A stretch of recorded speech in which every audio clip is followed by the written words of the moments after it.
नमस्कार श्रोते हो, स्वागत आहे तुमचं सफर कथा विश्वाची विदर्शना या यूट्यूब चॅनलवर.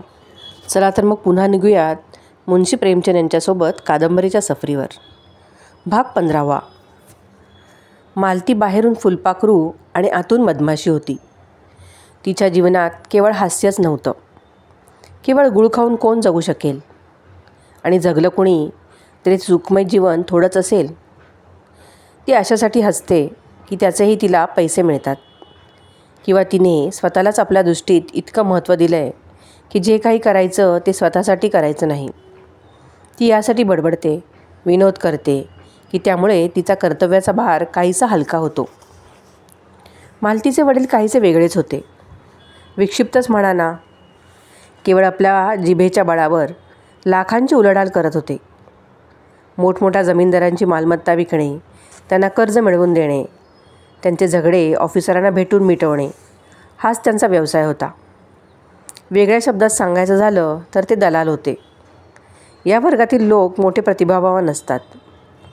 ज्या कामातून काही मिळण्याची आशा असते ते काम हे करायला घेतात आणि निभावतातसुद्धा. एखाद्या राजाचा विवाह एखाद्या राजकुमारीशी ठरवतात आणि यात 10-20 हजार मारतात. हे दलाल छोटे छोटे सौदे करतात तेव्हा त्यांना टाऊट म्हणतात. आम्हाला त्यांची घृणा वाटते, पण मोठी मोठी कामं करून हेच टाऊट राजाच्या बरोबर शिकार खेळतात, गव्हर्नरांच्या बरोबर त्यांच्या टेबलावर बसून चहा पितात. मिस्टर कौल अशाच भाग्यवंतांपैकी एक होते. त्यांना 3 मुलीच होत्या. तिघांनाही इंग्लंडला पाठवून शिक्षणाच्या शिखरावर त्यांना पोहोचवण्याची त्यांची इच्छा होती. इतर अनेक मोठ्या लोकांप्रमाणे त्यांनाही वाटत होतं की इंग्लंडमध्ये शिक्षण घेतल्यावर माणूस काही औरच बनतो. कदाचित तिथल्या हवेत बुद्धी तीक्ष्ण करण्याची एखादी शक्ती आहे, पण त्यांची ही इच्छा 1/3 जास्त पूर्ण होऊ शकली नाही.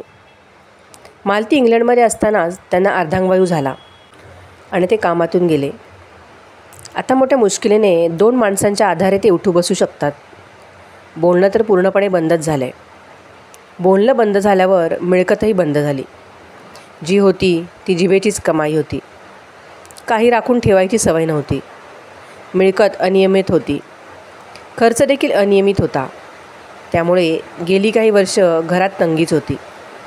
सगळी जबाबदारी मालतीवर होती. मालतीच्या 400-500 रुपयात ते भोगविलास थाटमाट काय निभणार. इतकंच की दोघी मुलींचं शिक्षण चालू राहिलं होतं. सकाळपासून रात्रीपर्यंत मालतीची पळपळ चालायची. तिला वाटायचं आपल्या वडिलांनी सात्विकपणे राहावं, पण त्यांना शराब कवाची अशी काही चटक लागली होती की ती त्यांचा गळा सोडायला तयार नव्हती. कुठून ना कुठून काही ना काहीतरी मिळत होतं. एखाद्या महाजनाला प्रॉमिसरी नोट लिहून देऊन 1000-2000 घेत होते. महाजन त्यांचा जुना मित्र. त्यांच्यामुळे देण्याघेण्याच्या व्यवहारात त्याने लाखो रुपये कमावले होते. संकोचामुळे तो काही बोलत नव्हता. त्याला वाटलं असतं तर तो लिलाव करू शकला असता, पण मैत्रीची लाज निभावत होता. आत्ममग्न माणसात तो निर्लज्जपणा असतो, तो कौल त्यांच्याकडे होता. तगादे लावले गेले तरी त्याची पर्वा त्यांना नव्हती. मालती त्यांच्या अपव्ययावर चिडायची, परंतु तिची आई साक्षात देवी होती. या युगातही पतिसेवा हा स्त्री जीवनाचा मुख्य हेतू समजत होती. मालतीलाही समजावत होती. त्यामुळे गृहयुद्ध होत नव्हतं. संध्याकाळ झाली होती. हवेत अजूनही गरमीच होती. आकाश धुरकटलं होतं. मालती आणि तिच्या दोन्ही बहिणी बंगल्यासमोरील हिरवळीवर बसल्या होत्या. पाणी न मिळाल्याने तिथलं गवत सुकलं होतं व आतली माती बाहेर आली होती. मालतीने विचारलं, माळी पाणी देत नाही का? मधली सरोज म्हणाली, पडल्या पडल्या झोपतोय डुक्कर.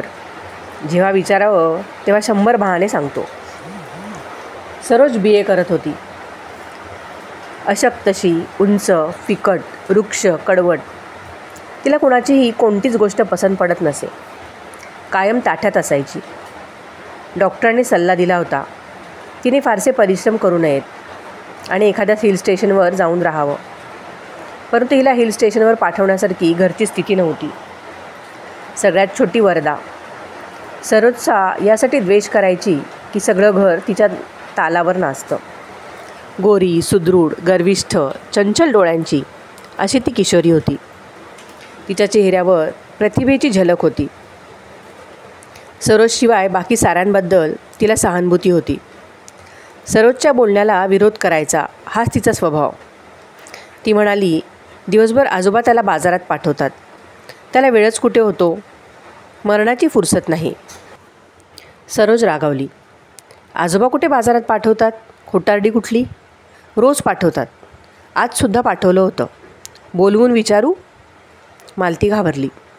दोघींनी भांडायला सुरुवात केली तर बसणं मुश्किल करतील. विषय बदलत म्हणाली, असेल. आज डॉक्टर मेहतांचं तुमच्याकडे भाषण झालं सरोज? सरोजने नाक मुरडत म्हटलं, झालं. पण कुणाला आवडलं नाही. ते म्हणायला लागले, स्त्रियांचं क्षेत्र पुरुषांपेक्षा अगदी वेगळं आहे. स्त्रियांचं पुरुषांच्या क्षेत्रात येणं या युगाचा कलंक आहे. सगळ्या मुलींनी टाळ्या आणि शिट्ट्या वाजवायला सुरुवात केली. बिचारे लज्जित होऊन बसले. अजब माणूस वाटतोय. ते असंही म्हणाले, प्रेम ही केवळ कविकल्पना आहे. वास्तव जीवनात त्याची काही चिन्ह दिसत नाहीत. लेडी हुक्कूने त्याची खूप थट्टा केली. मालती आक्षेप घेत म्हणाली, लेडी हुक्कूने? या विषयावर काही बोलण्याचं धैर्य आहे तिच्याजवळ? तू डॉक्टर साहेबांचं भाषण सुरुवातीपासून शेवटपर्यंत ऐकायला हवं होतंस. त्यांच्या मनात मुलींबद्दल कसले विचार आले असतील. पूर्ण भाषण ऐकण्याइतका धीर कोणाकडे होता? ते आपले घावावर मीठ शिंपडत होते. मग त्यांना बोलावलं तरी कशाला? त्यांचं काही बायकांशी शत्रुत्व नाही. जे आपण सत्य समजतो त्याचाच तर ते प्रचार करतात. बायकांना खुश करण्यासाठी त्यांना हवं ते बोलणाऱ्यांपैकी ते नाहीत. आणि स्त्रिया ज्या रस्त्यावरून जाऊ इच्छित आहेत तोच बरोबर असं तरी कुठं आहे? शक्य आहे की पुढे गेल्यावर आपल्याला आपलं मत बदलावं लागेल. तिने फ्रान्स, इटली, जर्मनीतील महिलांच्या जीवनाचं आदर्श सांगितले आणि म्हणाली, लवकरच विमेन्स लीगच्या वतीने मेहतांचं भाषण होणार आहे. सरोजला उत्सुकता वाटली. पण तू तर म्हणत होतीस स्त्रिया आणि पुरुष यांना समान अधिकार असले पाहिजेत. आतासुद्धा म्हणते, पण दुसऱ्या पक्षाला काय म्हणायचं आहे हेही ऐकायला हवं. कदाचित आपणच चुकीचे असू. ही लीग या नगरातली नवी संस्था आहे. मालतीच्या प्रयत्नानेच हिची स्थापना झाली. नगरातील सगळ्या सुशिक्षित महिला त्यात सहभागी आहेत. मेहतांच्या पहिल्या भाषणाने महिलांच्यात मोठी खळबळ माजवली होती. महिलांनी ठरवलं होतं याला अगदी सडेतोड उत्तर द्यायचं. मालतीवर ही जबाबदारी टाकण्यात आली. ती अनेक दिवस त्यासाठी युक्त्या, प्रमाण शोधत राहिली. आणखी अनेक जणी भाषण लिहित राहिल्या. त्या दिवशी संध्याकाळी मेहता हॉलवर पोहोचले तेव्हा वाटत होतं हॉल ढासळून जाईल. त्यांना काहीसा गर्व झाला. आपलं भाषण ऐकण्यासाठी इतका उत्साह. तो उत्साह केवळ चेहऱ्यावर आणि डोळ्यात नव्हता. आज सगळ्या देवी रेशमी साड्या नेसलेल्या आणि सोन्या मोत्याने मढलेल्या होत्या. जणू काही कुठल्याशा लग्नाला आल्या आहेत.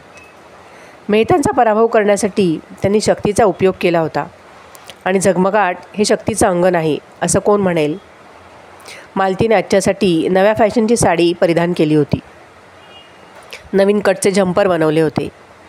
रंगरोगण आणि फुलं यांनी ती खूप सजली होती, जसं काही तिचा विवाहच होतो आहे. विमेन्स लीगमध्ये एवढा मोठा समारंभ कधीच झाला नव्हता. डॉक्टर मेहता एकटेच होते, तरी सगळ्यांच्या स्त्रियांच्या हृदयात धडधड होत होती. सत्याची एक ठिणगी असत्याच्या पहाडाला भस्म करू शकते. सगळ्यात मागच्या रांगेत मिर्झा, खन्ना आणि संपादकजी विराजमान झाले होते. रायसाहेब भाषण सुरू झाल्यानंतर आले आणि मागे उभे राहिले. मिर्झा म्हणाले, इकडे या. किती वेळ उभं राहणार? रायसाहेब म्हणाले, नको, तिथे माझा श्वास कोंडेल. मग मी उभा राहतो, आपण बसा. रायसाहेब त्यांच्या खांद्यावर हात ठेवत म्हणाले, एवढा शिष्टाचार नको. मी थकलो की आपल्याला उठवीन. अच्छा, मिस मालती सभेची अध्यक्ष झालेली दिसतीये. खन्नासाहेब काही इनाम द्या. खन्नांनी रडका चेहरा करत म्हटलं, आता मिस्टर मेहतांवरच दृष्टी खेळलेली आहे. मी तर खाली आपटलोच. मिस्टर मेहतांचं भाषण सुरू झालं. देवींनो, जेव्हा मी अशा तऱ्हेने आपल्याला संबोधित करतो तेव्हा आपल्याला कोणतीच गोष्ट खटकत नाही. या सन्मानाला आपण आपला अधिकार समजता. पण आपण कुणा महिलेला पुरुषांची देवता असं म्हणताना ऐकलं आहे का? त्याला देवता म्हटलं तर त्याला वाटेल आपण त्याला बनवताय. आपल्याजवळ दान देण्यासाठी दया आहे, श्रद्धा आहे, त्याग आहे. पुरुषाच्या जवळ दानासाठी काय आहे? तो देवता नाही, लेवता आहे, घेणारा आहे. तो अधिकारासाठी भांडण करतो, युद्ध करतो, हिंसा करतो. टाळ्या वाजल्या. रायसाहेब म्हणाले, बायकांना खुश करण्यासाठी चांगला ढंग शोधून काढला आहे. बिजलीचे संपादक म्हणाले, काही नवीन गोष्ट नाही. मी कितीतरी वेळा हे विचार व्यक्त केले आहेत. मेहता पुढे म्हणाले, त्यामुळे मी जेव्हा बघतो तेव्हा मला दिसते की उन्नत विचार असलेल्या या देवी दया, श्रद्धा, त्याग असलेल्या जीवनाबाबत असंतुष्ट होऊन संग्राम आणि हिंसेच्या जीवनाच्या दिशेने धावतायत आणि समजतायत हाच सुखाचा स्वर्ग आहे. तसं असेल तर मी त्यांचं अभिनंदन करू शकत नाही. मिसेस खन्नांनी मालतीकडे गर्वोन्नत दृष्टीने पाहिले. मालतीने मान खाली घातली होती. खुर्शीद म्हणाले, मेहता धैर्यशील आहेत. खरी गोष्ट बोललात, तीही तोंडावर. बिजलीच्या संपादकांनी नाक मुरडलं. आता ते दिवस गेले तेव्हा या स्त्रिया असल्या चकव्यात यायच्या. त्यांचे अधिकार हडपत जायचं आणि म्हणायचं, आपण देवी आहात, लक्ष्मी आहात, माता आहात. मेहता पुढे बोलायला लागले, स्त्रियांना पुरुषांच्या रूपात त्यांची कामे करण्यात रममाण झालेलं पाहून मला वेदना होतात. पुरुषांना स्त्रीच्या रूपात राहून स्त्रियांची कामे करताना जशा वेदना होतात अगदी तशाच. माझा विश्वास आहे अशा पुरुषांना आपण विश्वास आणि प्रेम यांना पात्र समजणार नाही. आणि मी आपल्याला खात्रीपूर्वक सांगू इच्छितो की अशी स्त्री देखील पुरुषाच्या प्रेमाला आणि श्रद्धेला पात्र बनू शकणार नाही. खन्नांच्या चेहऱ्यावर मनातली खुशी प्रकटली. रायसाहेबांनी चिमटा काढला. आपण खुश आहात खन्नाजी. खन्ना म्हणाले, मालती भेटली की विचारेन, आता बोला. मेहता पुढे म्हणाले, मी प्राण्यांच्या विकासात स्त्रीला पुरुषांपेक्षा श्रेष्ठ समजतो. जसं प्रेम, त्याग आणि श्रद्धा ही हिंसा, संग्राम आणि कलह यापेक्षा श्रेष्ठ आहे, तसंच आमच्या देवी सृष्टी आणि पालन या मंदिरातून उठून हिंसा आणि कलहाच्या दानव क्षेत्रात येऊ इच्छितात. यामुळे समाजाचं कल्याण होणार नाही. या विषयात मी दृढ आहे. पुरुषाने आपल्या अभिमानाने आपल्या कीर्तीला अधिक महत्त्व दिलं.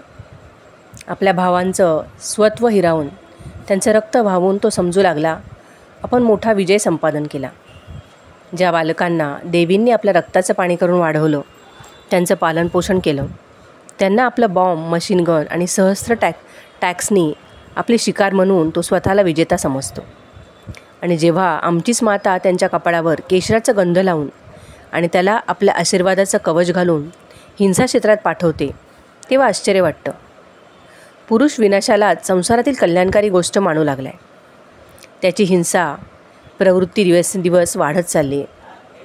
आज आपण बघतो आहोत ही दानवता महाभयंकर रूप धारण करून संसाराला तुडवत, प्राण्यांना चिरडत, हिरव्या हिरव्या शेतांना जाळत, रम्य शोभिवंत वस्त्या वैराण करत चालली आहे.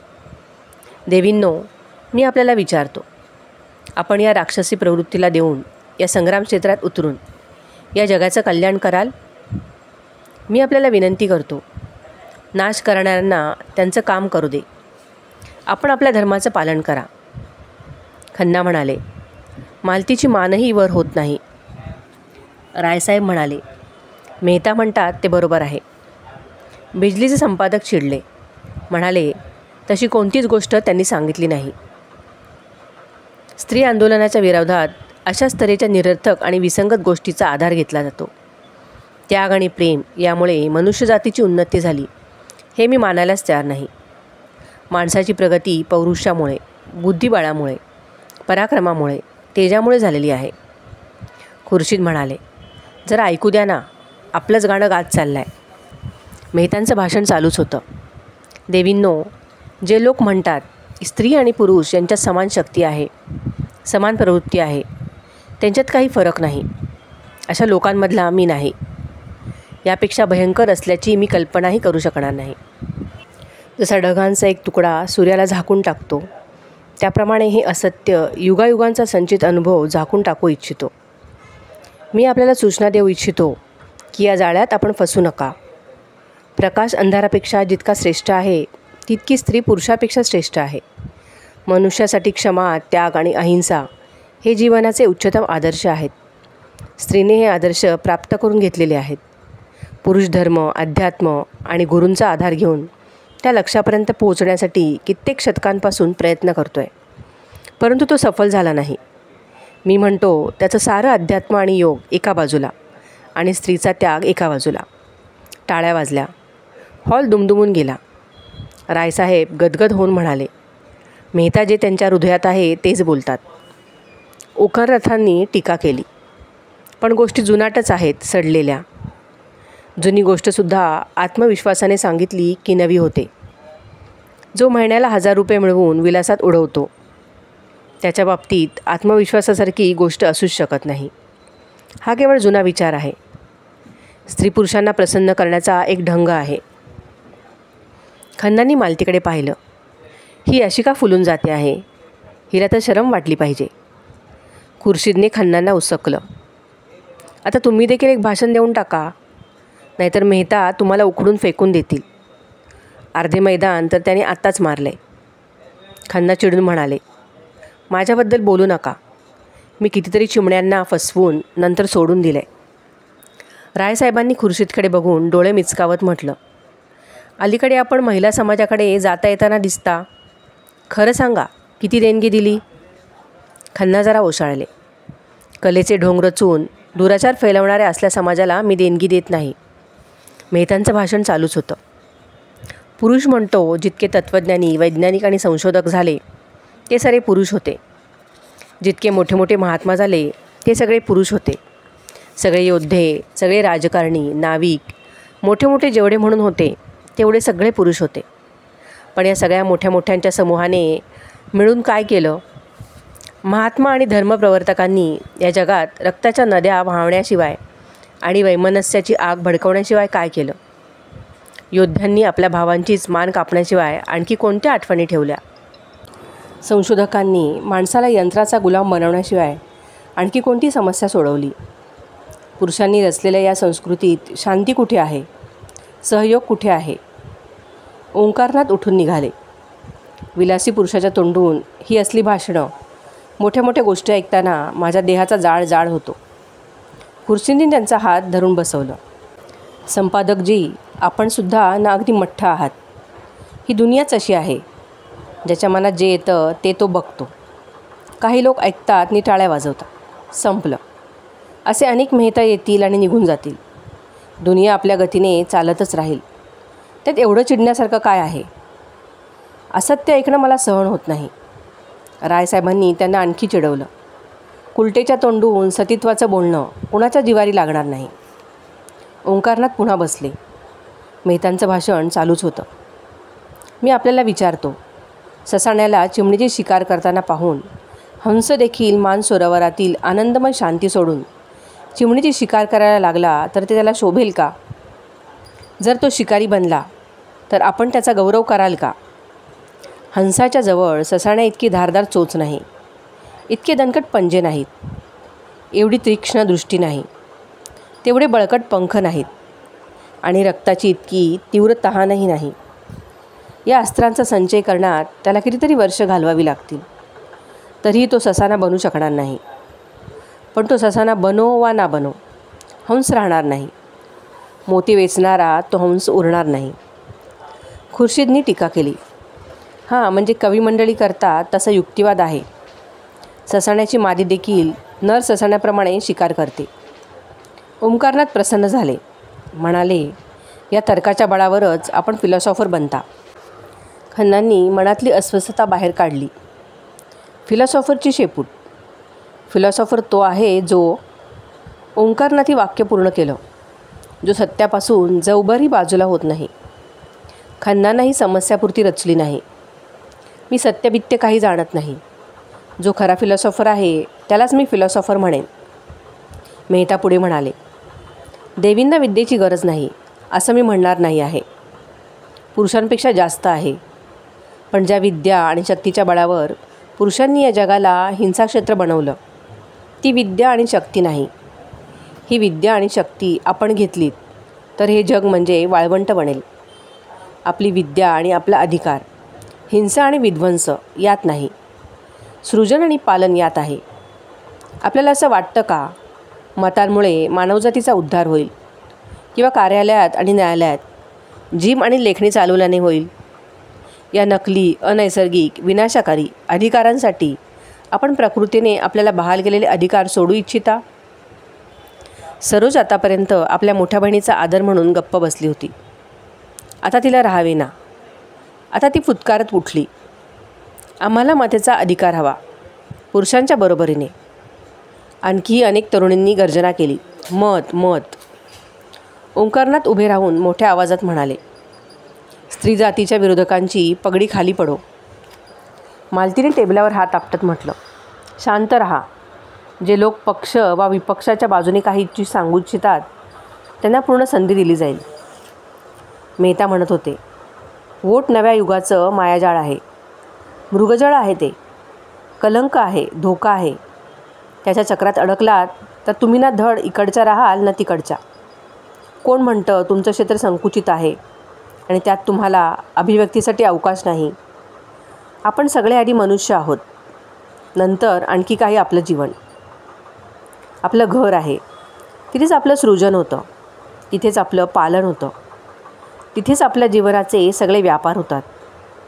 ते क्षेत्र जर परिमित असेल तर अपरिमित असं कोणतं क्षेत्र आहे जिथे संघटित अपहरण आहे? त्यासाठी का तुमचा संघर्ष चालला आहे? ज्या कारखान्यात मनुष्य आणि त्यांचं भाग्य बनतं तो सोडून तुम्ही कारखान्यात जाऊ इच्छिता जिथे मनुष्य पिसला जातो, त्याचं रक्त काढलं जातं? मिर्झांनी टोकलं. पुरुषांच्या जुलमामुळेच स्त्रियांच्यात बंडाची प्रेरणा निर्माण झाली. मेहता म्हणाले, पुरुषांनी अन्याय केला आहे ते खरं आहे, पण त्याचं हे उत्तर नाही. अन्याय संपवा, पण स्वतःला संपवून नव्हे.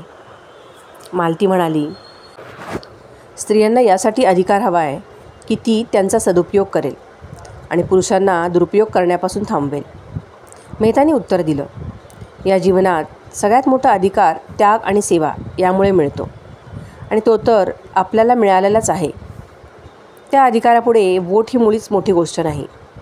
मला खेद वाटतो की आमच्या बहिणी पश्चिमेचा आदर्श डोळ्यापुढे ठेवत आहेत.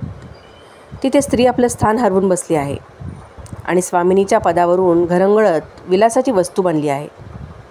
पश्चिमेकडची स्त्री अधिकाधिक स्वच्छंद होऊ इच्छिते, ती यासाठी की ती अधिकाधिक विलासिनी बनू शकेल. आमच्या आया बहिणींचा आदर्श कधी विलास नव्हता. त्यांनी नेहमीच केवळ सेवेच्याच अधिकाराने आपल्या संसाराचं व्यवस्थापन केलं. पश्चिमेकडे जे जे चांगलं आहे ते त्यांच्याकडून जरूर घ्या. संस्कृतीत सतत आदानप्रदान होत आलंयच, पण आंधळेपणाने केलेली नक्कल हे दुर्बळपणाचं लक्षण आहे. पश्चिमेकडची स्त्री आज गृहस्वामिनी होऊन राहू इच्छित नाही. भोग लालसेने तिला उच्छृंखल बनवले. आपली लाज आणि गौरव, चंचलता आणि आदानप्रदानाचा ती होम करते आहे. जेव्हा मी तिथल्या शिकलेल्या मुलींना आपले रूप, आपले गोल बाहू किंवा आपली नग्नता यांचं प्रदर्शन करताना बघतो, तेव्हा मला त्यांची दया येते. त्यांच्या लालसेने त्यांना इतकं पराभूत केलं आहे की ते आपल्या लज्जेचंही रक्षण करू शकत नाहीत. स्त्रीची यापेक्षा अधिक अधोगती दुसरी कुठली असणार? रायसाहेबांनी टाळ्या वाजवल्या. हॉल टाळ्यांनी असा दुमदुमला जशा काही फटाक्यांच्या लढीच फुटत आहेत. मिर्झासाहेब संपादकांना म्हणाले, याचं उत्तर आपल्याकडेही नसणार. संपादक विरक्तपणे म्हणाले, सगळ्या व्याख्यानात एवढीच एक सत्य गोष्ट त्यांनी सांगितली.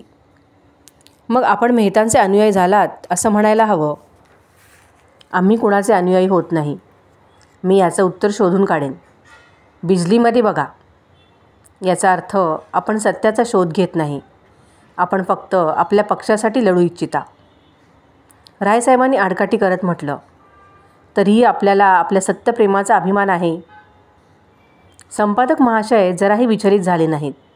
म्हणाले, वकिलांचं काम आपल्या अशिलाचं हित बघणं आहे, सत्य व असत्याचं निराकरण करणं नाही. मग असं म्हणा, आपण महिला वर्गाचे वकील आहात. जे निर्बल आहेत, असहाय्य आहेत, पीडित आहेत, त्या साऱ्यांचाच मी वकील आहे. मोठे निर्लज्ज आहात आपण. मेहता बोलत होते. स्त्रियांना उंच शिखरावरून खाली खेचून आपल्या पातळीवर आणायचं हे पुरुषांचं षडयंत्र आहे. अशा पुरुषांचं षडयंत्र जे भित्रे आहेत, ज्यांच्यात वैवाहिक जीवनाची जबाबदारी सांभाळण्याची क्षमता नाही, जे स्वच्छंद कामक्रीडेच्या तरंगात उंटाप्रमाणे दुसऱ्याच्या शेतातील धान्याने भरलेल्या पिकात तोंड घालून आपली कुत्सित लालसा तृप्त करू इच्छितात. पश्चिमेकडे यांचं षडयंत्र सफल झालं आणि देवी फुलपाखरं बनल्या. मला हे सांगताना अतिशय शरम वाटते की त्याग आणि तपस्येची भूमी असलेल्या भारतात सध्या याच प्रकारचे वारे वाहत आहेत. विशेषतः आमच्या सुशिक्षित बहिणींवर ही जादू मोठ्या वेगाने होत चढते आहे. त्या आपल्या गृहिणीच्या आदर्शाचा त्याग करून फुलपाखरांचे रंग पकडू लागले आहेत. सरोज उत्तेजित होऊन म्हणाली, आम्ही पुरुषांना सल्ला विचारत नाही. जर ते स्वतःच्या बाबतीत स्वतंत्र असतील तर स्त्रिया पण स्वतःच्या बाबतीत स्वतंत्र आहेत. स्त्रिया आता विवाहाला आपला पेशा बनवू इच्छित नाहीत. त्या आता प्रेमाच्या आधारावरच विवाह करतील. जोरात टाळ्या वाजल्या. विशेषतः पहिल्या रांगेत जिथे स्त्रिया बसल्या होत्या तिथे अधिकच जोरात टाळ्या वाजल्या. मेहतांनी उत्तर दिले, ज्याला तुम्ही प्रेम म्हणता तो धोका आहे. उद्दीप्त लालसेचं विकृत रूप आहे. ज्याप्रमाणे संन्यास हे भीक मागण्याचं परिष्कृत रूप आहे तसंच. ते प्रेम जर वैवाहिक जीवनात कमी असेल तर विलासात अजिबातच नाही. खरा आनंद, खरी शांती केवळ सेवाव्रतातच आहे. तोच अधिकाराचा स्रोत आहे. तोच शक्तीचा उगमही आहे. सेवा असं सिमेंट आहे जे वैवाहिक जीवनाला स्नेह आणि साहचर्याने जोडू शकतं. त्यामुळेच त्याच्यावर मोठ्या मोठ्या आघातांचा काहीही परिणाम होत नाही. जिथे सेवेचा अभाव आहे तिथे विवाह विच्छेद आहे, परित्याग आहे, आत्मविश्वास आहे आणि पुरुषांच्या जीवन नौकेची कर्णधार आपण असल्याने आपल्यावर जास्त जबाबदारी आहे. आपली इच्छा असेल तर वाऱ्या वादळातून नौका पार नेऊ शकता आणि आपण बेसावध राहिलात तर नौका बुडेलच. त्याबरोबर आपणही बुडाल. भाषण संपलं. विषय वादग्रस्त होता. अनेक महिलांनी उत्तर देण्याची परवानगी मागितली, परंतु खूप उशीर झाला होता. त्यामुळे मालतीने मेहतांचे आभार मानून सभा संपल्याचं घोषित केलं. अर्थात पुढल्या रविवारी याच विषयावर अनेक स्त्रिया आपले विचार प्रकट करतील अशी सूचनाही त्यावेळी सांगितली गेली. रायसाहेबांनी मेहतांचं अभिनंदन केलं. अगदी माझ्या मनातलं बोललात मिस्टर मेहता. मी आपल्या एकेका शब्दाशी सहमत आहे. मालती हसली. आपण का अभिनंदन करणार नाही? चोर चोर मावस भाऊ, पण हा सगळा उपदेश गरीब बायकांच्याच माथी का थोपला जातो? त्यांच्या शिरावर आदर्श आणि मर्यादा, त्याग सगळं काही पालन करायचा भार टाकला जातो. मेहता म्हणाले, यासाठी की त्या समजू शकतात. खन्नांनी आपले मोठे मोठे डोळे मालतीवर रोखत जणू तिच्या मनातली गोष्ट समजून घेण्याचा प्रयत्न करत म्हटलं, डॉक्टर साहेबांचे हे विचार मला 100 वर्षापूर्वीचे वाटतात. मालतीने कडवटपणे विचारलं, कोणते विचार? हेच सेवा आणि कर्तव्य वगैरे. जर आपल्याला हे विचार 100 वर्षापूर्वीचे वाटत असतील तर आपण कृपा करून आपले ताजे नवीन विचार सांगा. नवरा बायको कसे सुखाने राहू शकतील याचा नवीन एखादा उपाय आपल्याकडे आहे? खन्नांना शरम वाटली. मालतीला खुश करण्यासाठी ते बोलले, पण ती चिडली. ते म्हणाले, हा उपायही मेहतांना माहीत असणार. डॉक्टर साहेबांनी तर सांगितलं आणि आपल्या दृष्टीने ते 100 वर्षापूर्वीचे विचार होते. तेव्हा नवीन उपाय आपण सांगायला हवा. आपल्याला माहीत नाहीत अशा अनेक गोष्टी या दुनियेत आहेत ज्या कधी जुन्या होऊ शकत नाहीत. समाजात अशा समस्या नेहमीच निर्माण होतात आणि अशाच निर्माण होत राहतील. मिसेस खन्ना वरांड्यात गेल्या होत्या. मेहता त्यांच्याजवळ गेले आणि त्यांना प्रणाम करत म्हणाले, माझ्या भाषणाबाबत आपलं काय मत आहे? मिसेस खन्ना आपल्या पापण्याखाली झुकवत म्हणाल्या, चांगलं झालं, खूप चांगलं. पण अद्याप अविवाहित आहात म्हणून स्त्रिया देवता आहेत, श्रेष्ठ आहेत, कर्णधार आहेत असं म्हणताय. विवाह करा म्हणजे मग विचारेन स्त्रिया कोण आहेत आणि आपल्याला विवाह करायलाच हवा. कारण विवाहापासून पळून जाणाऱ्या पुरुषांना आपण भित्रे म्हणाला होतात. मेहता हसले. म्हणाले, त्यासाठीच मी जमीन तयार करतोय. मिस मालतीची जोड चांगली आहे. अट एवढीच आहे की तिने काही दिवस आपल्या चरणांशी बसून स्त्रीधर्म शिकावा. ती स्वार्थी पुरुषांची गोष्ट. आपण पुरुषांची कर्तव्य शिकलात? तोच विचार करतोय, कोणापासून शिकू? मिस्टर खन्ना आपल्याला खूप चांगल्या तऱ्हेने शिकवू शकतील. मेहता खदखदून हसले. म्हणाले, नाही, पुरुषांची कर्तव्येसुद्धा मी आपल्याकडूनच शिकेन. चांगली गोष्ट आहे, माझ्याकडूनच शिका. प्रथम हे विसरून जा की स्त्री श्रेष्ठ आहे आणि सगळी जबाबदारी तिच्यावरच आहे. पुरुष श्रेष्ठ आहे आणि संसाराचा सारा भार त्याच्यावर आहे. स्त्रीमध्ये सेवा, संयम आणि कर्तव्य सगळं काही तोच निर्माण करू शकतो. जर त्याच्यात या गोष्टींचा अभाव असेल तर स्त्रीमध्येही अभावच राहील. स्त्रीमध्ये आज जो विद्रोह दिसतो त्याचं कारण पुरुषांच्या या गुणांच्या बाबतीत शून्य होत जाणं आहे. मिर्झासाहेब आले. त्यांनी मेहतांना वर उचलून घेत म्हटलं, मुबारक. मेहतांनी प्रश्नार्थक नजरेने बघत म्हटलं, आपल्याला माझं भाषण पसंत पडलं? भाषण जसं होतं तसं होतं, पण खूप यशस्वी झालं. आपण परीला आरशात उतरवलं. तिने आजपर्यंत कुणालाच दाद दिली नाही. ती आपली प्रशंसा करते. मिसेस खन्ना दबक्या आवाजात म्हणाली, जेव्हा नशा उतरेल तेव्हा बोला. मेहता विरक्त भावाने म्हणाले, माझ्यासारख्या पुस्तकातल्या किड्याला कोणती स्त्री पसंत करेल? मी तर पक्का आदर्शवादी आहे. मिसेस खन्नांनी आपल्या पतीला कारकडे जाताना पाहिलं तेव्हा तीही तिकडेच गेली. मिर्झाही निघाले. मेहतांनी व्यासपीठावरून आपली छडी उचलली आणि बाहेर पडू लागले. एवढ्यात मालतीने येऊन त्यांचा हात धरला आणि आग्रहपूर्वक म्हणाली, आपण आत्ताच जाऊ शकणार नाही. घरी चला, बाबांची ओळख करून देते. आज तिथेच जेवण करा. मेहतांनी कानावर हात ठेवत म्हटलं, नको, मला क्षमा करा. तिकडे सरोज माझा जीव घेईल. मी या मुलींना खूप घाबरतो. नाही, मी जबाबदारी घेते. ती तोंडही उघडणार नाही. ठीक आहे, आपण पुढे चला, मी थोड्या वेळाने येतो. नाही, असं नाही करता येणार. माझी कार सरोज घेऊन गेली आहे. आपल्याला मला पोहोचवण्यासाठी तरी यावंच लागेल. दोघेही मेहतांच्या कारमध्ये बसले. कार निघाली. काही वेळानंतर मेहतांनी विचारलं, मी असं ऐकलं आहे की खन्नासाहेब आपल्या बायकोला मारतात. तेव्हापासून मला त्यांचा तिरस्कार वाटतो. जो माणूस इतका निर्दयी आहे त्याला मी माणूसच मानत नाही. वर आणि स्त्री जातीचे मोठे हितचिंतक बनतात. तुम्ही कधी त्यांना समजवलं नाही? मालती उद्विग्न होऊन म्हणाली, टाळी नेहमी 2 हातांनी वाजते हे आपण विसरलात.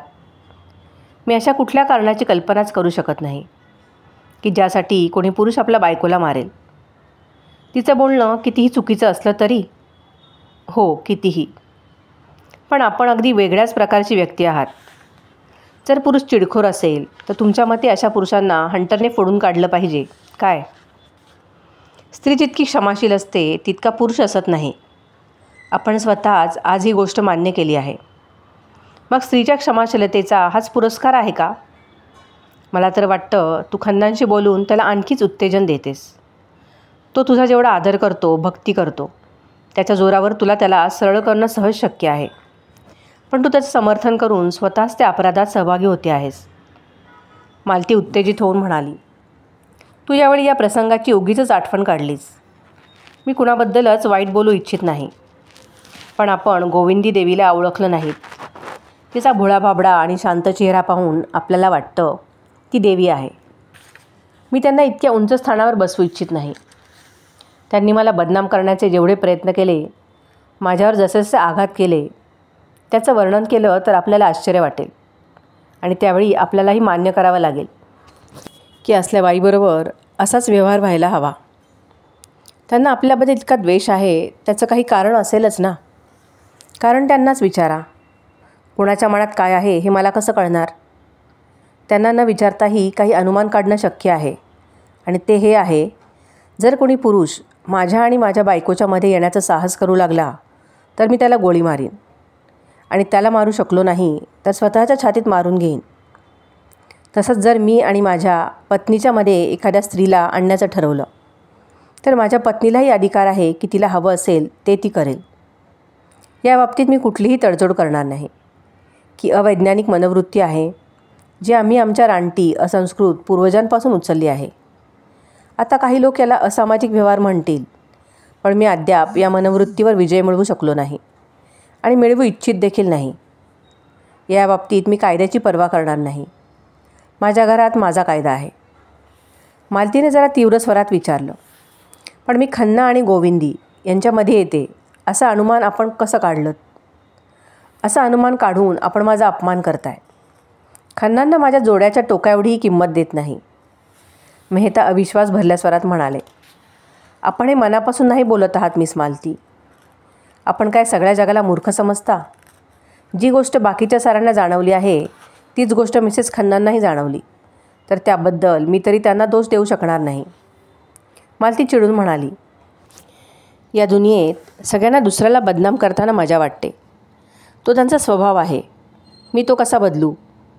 पण हा उगीचच लावलेला कलंक आहे. मी इतकी बेमुरवत नाही की खन्नांना माझ्याकडे येताना बघून त्यांचा धिक्कार करू. माझं कामच असं आहे की मला सगळ्यांचंच स्वागत आणि सत्कार करावा लागतो.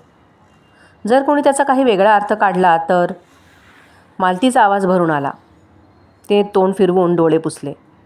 मग एका मिनिटानंतर म्हणाली, इतरांप्रमाणे तुम्ही पण मला याचंच दुःख आहे. मला तुमच्याकडून ही आशा नव्हती. मग तिला पुन्हा आपल्या दुर्बलतेबद्दल खेद वाटला. मग भडकून म्हणाली, आपल्याला माझ्यावर आक्षेप घेण्याचा काहीही अधिकार नाही. स्त्री पुरुष यांना एकत्र बघून बोट दाखवणाऱ्यांपैकीच आपणही एक असाल तर खुशाल बोट दाखवा. मला या गोष्टीची पर्वा नाही. एखादी स्त्री वारंवार आपल्याकडे कुठल्या ना कुठल्या बहाण्याने आली, आपल्याला देवता समजू लागली, प्रत्येक बाबतीत आपला सल्ला घेतला, आपल्या चरणाखाली स्वतःचे डोळे अंथरले, आपला इशारा होताच आगीत उडी घ्यायला तयार झाली, तर आपण तिची उपेक्षा करू नका. आपण जर तिला ठोकर मारली तर आपण मनुष्यच नाही असं म्हणावं लागेल. तिच्या विरुद्ध आपण कितीही तर्क आणि पुरावे आणून ठेवलेत तरी मी मानणार नाही. मी तर म्हणते, उपेक्षा दूर, ठोकरण्याची तर गोष्टच सोडा. आपण तिचं चरण तिथं घ्याल आणि थोड्याच दिवसात ती आपली हृदयेश्वरी बनेल. मी आपल्याला हात जोडून विनंती करते की आपण माझ्यासमोर कधी खन्नांचं नाव घेऊ नका. मेहता या ज्वाळेत जसे काही हात शेकत म्हणाले, अट एवढीच आहे की मी आपल्यासोबत खन्नाला कधी पाहू नये. मी माणुसकीची हत्या करू शकणार नाही. ते आले तर मला त्यांना धिक्कारता येणार नाही. त्यांना सांगा, आपण आपल्या पत्नीसोबत माणुसकीने वागा. मी कोणाच्या वैयक्तिक गोष्टीत दखल देणं योग्य समजत नाही. मला तो अधिकारही नाही. मग आपण कुणाचं बोलणं बंद करू शकणार नाही. मालतीचा बंगला आला. कार थांबली. मालती उतरली आणि निरोप न घेताच निघून गेली. आपण मेहतांना भोजनाचं निमंत्रण दिलं होतं हेही ती विसरली. ती एकांतात जाऊन खूप रडू इच्छित होती. गोविंदीने आधीही आघात केले आहेत, पण आज जो आघात झाला आहे तो खूपच खोल, खूपच रुंद आणि मोठा मर्मभेदीही आहे. श्रोतेहो, आजच्या भागात इथेच थांबूयात. भेटूयात पुढील भागात. तोपर्यंत धन्यवाद.